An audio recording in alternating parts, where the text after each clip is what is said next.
I am now ready to rule on the question of privilege raised on June 18, 2024 by the member for Vancouver East concerning foreign interference and alleged reputational harm to members of Parliament as a result of the publication of a report by the National Security and Intelligence Committee of Parliamentarians, also known as NSCOP. The report, tabled in the House on June 3, 2024, discussed the threat of foreign interference in Canada's democratic processes and institutions. In her intervention, the member quoted several extracts of the report supporting the idea that members of Parliament might have, wittingly or semi-wittingly, assisted foreign state actors in undermining Canada's democratic processes and institutions. The fact that the report failed to disclose these members' identity raised questions and cast a pall over the entire House. As evidence to this, the member reported that on the street in front of Parliament, individuals were, and I quote, shouting, questioning and jeering at members of Parliament about who the traitors might be. Unquote. Mr. Speaker, I fear that this is where we're at under these circumstances. Without disclosure of the names of the parliamentarians that are, quote, wittingly or semi-wittingly, that are witting or semi-witting participants in the efforts of foreign states to interfere in our politics, we may subject all members of the House, including former and sitting MPs, to hatred, contempt, or ridicule. Indeed, this is already happening. Outside this chamber just yesterday, there were individuals shouting, questioning, jeering about who the traitors may be.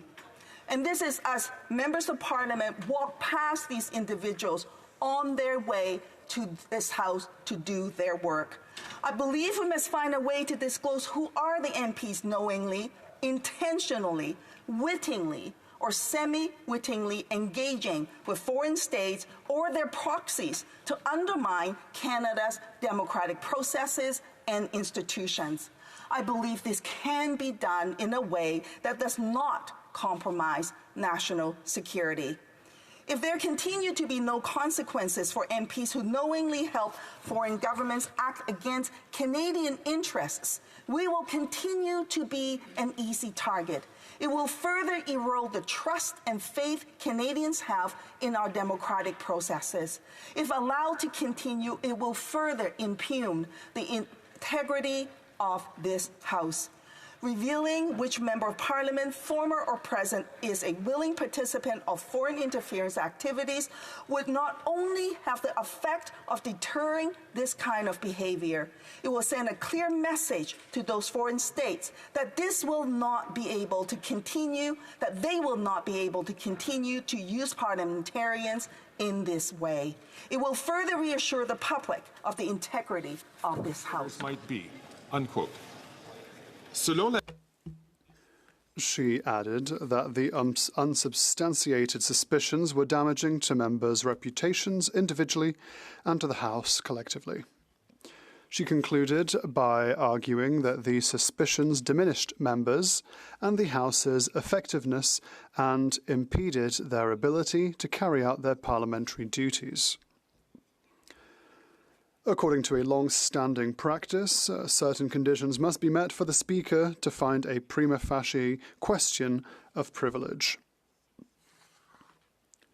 House of Commons Procedure and Practice, 3rd edition, page 142, states as follows, quote, "The Speaker must be convinced that a prima facie case of breach of privilege has been made, and second, the matter must be raised at the earliest opportunity.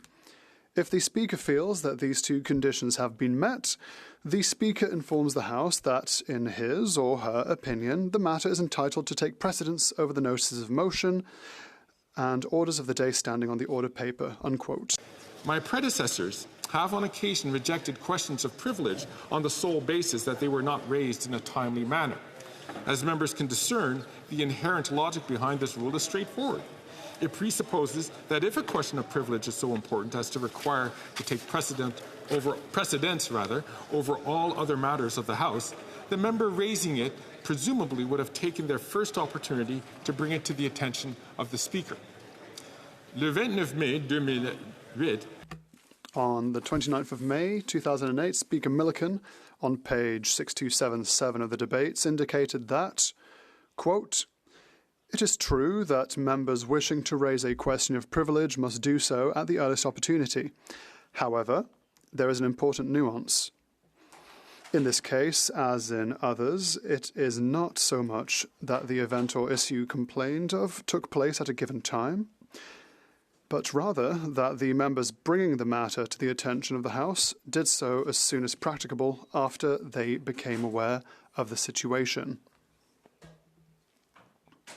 The Chair has always exercised discretion on this point, given the need to balance the need for timeliness with the important responsibility members have of marshalling facts and arguments before raising matters of such import in the House." Unquote.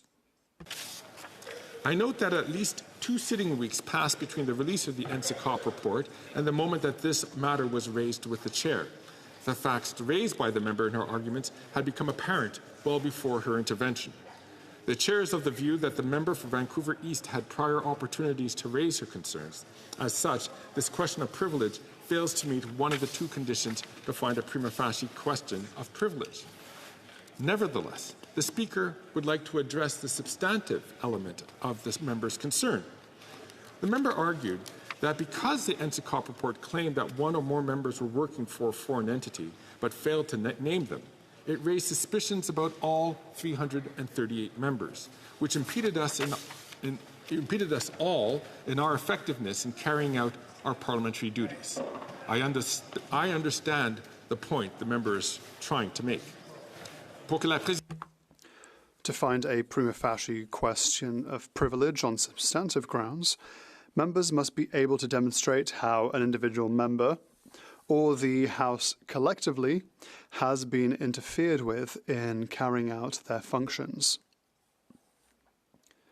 House of Commons Procedure and Practice, 3rd edition, at page 148, states, quote, "In deliberating upon a question of privilege, the Chair will take into account the extent to which the matter complained of infringed upon any member's ability to perform his or her parliamentary functions."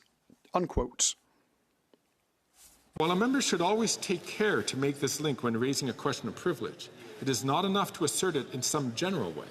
The member must demonstrate concretely how they or the House were impeded in the discharge of their functions, and most important, that evidence exists as to the material interference.